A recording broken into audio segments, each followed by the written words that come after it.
Good day to all. Welcome to Vigor. ఈ రోజుల్లో మనం చాలా రెగ్యులర్గా చాలా మంది దగ్గర వింటున్నటువంటి problem gastritis. So gastritis is not a very big disorder. మనం అనుకునేంత పెద్ద డిజార్డర్ కాదు, అలా అని చెప్పి నెగ్లెక్ట్ చేసేంత చిన్న ప్రాబ్లం కూడా కాదు. సో యాక్చువల్గా వాట్ ఈస్ గ్యాస్ట్రైటిస్ అని అంటే, మన పొట్టలో లైనింగ్ ఉంటుంది, అంటే ఒక గోడ లాంటి ఒక మ్యూకస్ పొర ఒకటి ఉంటుందన్నమాట. సో ఇది ఏం చేస్తుందంటే మన పొట్ట ఒక గోడల్ని రక్షిస్తూ ఉంటుంది. మన యాసిడ్స్ కానివ్వండి, లేదంటే ఏదైనా స్పైస్ ఫుడ్స్ కానీ, లేదంటే ఈ మన డ్రగ్స్ కానీ, పెయిన్ కిల్లర్స్, ఇవేవి కూడా మన పొట్ట మీద వాటి యొక్క ప్రభావం చూయించకుండా ఇది కాపాడుతూ ఉంటుందన్నమాట.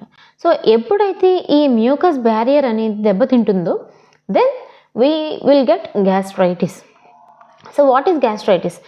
Gastritis is the condition in which the lining of the stomach is inflamed. అంటే ఇన్ఫ్లమేషన్ వస్తుంది అనమాట. సో స్టమక్ యొక్క ఈ మ్యూకస్ మెంబ్రెయిన్ దగ్గర ఇన్ఫ్లమేషన్ వస్తుంది. సో ఇది ఒక డిఫెన్స్ మెకానిజం లాగా ఉంటుందన్నమాట. సో ఎలా చెప్పాలి అని అంటే, ఫర్ ఎగ్జాంపుల్ ఏవైనా కానీ మైక్రో ఆర్గానిజమ్స్ లైక్ బ్యాక్టీరియా కానీ ఏదైనా ఇన్ఫెక్షన్స్ తీసుకున్నా, లేదంటే మనం ఎక్కువగా పెయిన్ కిల్లర్స్ ఏమైనా తీసుకున్నా సరే, సో వీటి యొక్క ఎఫెక్ట్ అనేది మన ఈ పొట్ట యొక్క పొర మీద ఉంటుంది. టిష్యూ డ్యామేజ్ కనుక జరుగుతుంది అన్నప్పుడు మన ఇమ్యూన్ సిస్టమ్ యాక్టివేట్ అవుతుంది. సో ఎప్పుడైతే ఇమ్యూన్ సిస్టమ్ యాక్టివేట్ అయిందో ఇన్ఫ్లమేషన్ కాజ్ చేసే సెల్స్ని పంపిస్తుంది అనమాట. సో ఈ ఇన్ఫ్లమేషన్ అక్కడ ఏర్పడటం వల్ల అక్కడ డ్యామేజ్ అయిన టిష్యూస్, సెల్స్ అనేవి రిపేరింగ్ జరుగుతుంది. So that is what gastritis. So దాన్ని మనం గ్యాస్ట్రైటిస్ కండిషన్ అని చెప్తూ ఉంటాము. సో అయితే ఈ గ్యాస్ట్రైటిస్ అనేది మనం తీసుకునే ఫుడ్ వల్ల కానివ్వండి, లేదంటే మనం ఎక్కువగా మెడికేషన్స్ వాడటం వల్ల కానివ్వండి, లేదంటే ఆల్కహాల్ కన్సంప్షన్ చేసే వాళ్ళల్లో, స్మోకింగ్ హ్యాబిట్స్ ఉన్న వాళ్ళల్లో, అలాగే స్ట్రెస్లో ఉన్న వాళ్ళల్లో, వీళ్ళలో కామన్గా చూస్తూ ఉంటాము.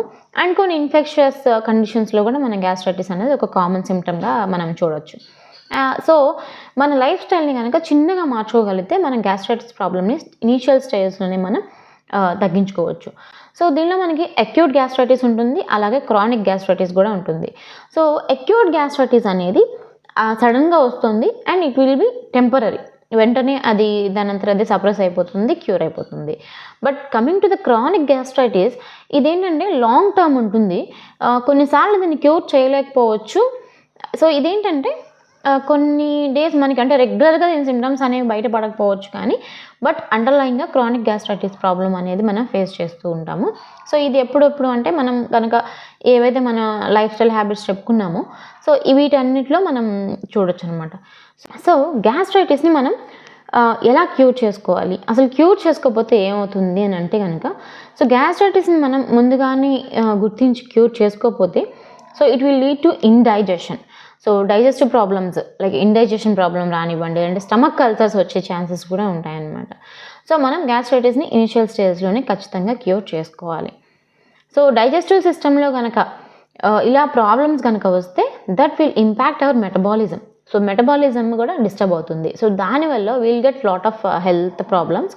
సో కాబట్టి ఇలాంటి చిన్న చిన్న సిమ్టమ్స్ని మనం ఇనిషియల్ స్టేజ్లోనే క్యూర్ చేసేసుకోవాలి.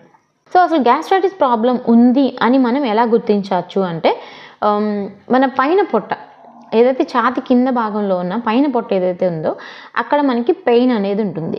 సో ఎగ్జాక్ట్ లొకేషన్, పెయిన్ యొక్క లొకేషన్ పలానా పాయింట్లో ఉంది అని మనం గుర్తించలేకపోవచ్చు, కానీ బట్ పెయిన్ అనేది ఉంటుంది.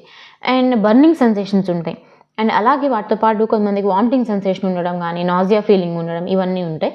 వీటితో పాటు కొంచెం తిన్న వెంటనే కూడా స్టమక్ ఫుల్నెస్ అనేది ఉంటుందన్నమాట. సో ఇవన్నీ కూడా సిమ్టమ్స్. అలాగే అల్సర్స్ కనుక ఉంటే, ఒకవేళ ఈ గ్యాస్ట్రైటిస్ లాంగ్ టర్మ్ నుండి అల్సర్స్ కనుక ఉంటే then we can feel pain at one point, అంటే పర్టికులర్గా ఈ పాయింట్లో పెయిన్ వస్తుంది అని మనం దాన్ని కనిపెట్టవచ్చు. సో ఈ సిమ్టమ్స్ కనుక మనకి ఒక 2-3 days అలా, లేదంటే అలా వచ్చి వెంటనే తగ్గిపోవడం కానీ ఉంటే మనం దాని గురించి ఏం భయపడాల్సిన ఏం లేదు. But if it last more than 2-3 weeks, so 2-3 weeks కానీ 1 month ఎక్కువ కాలం కనుక ఈ సిమ్టమ్స్ అనేవి ఇలాగే వస్తూ ఉంటే కనుక then you have to consult a doctor. గ్యాస్ట్రైటిస్ని మనం న్యాచురల్గా ఇంట్లో హోమ్ రెమెడీస్ కనుక చూసుకుంటే కనుక అల్లం గ్యాస్ట్రైటిస్కి చాలా బాగా పనిచేస్తుంది. సో అల్లాన్ని కనుక మనం ఎర్లీ మార్నింగ్ వాటర్లో మరిగించేసుకొని సో ఆ వాటర్ని కనుక తీసుకోగలిగితే రెగ్యులర్ బేసిస్ మీద ఇంటేక్ చేస్తే కనుక దానివల్ల మనకి గ్యాస్ట్రైటిస్ తగ్గే అవకాశం ఉంటుంది.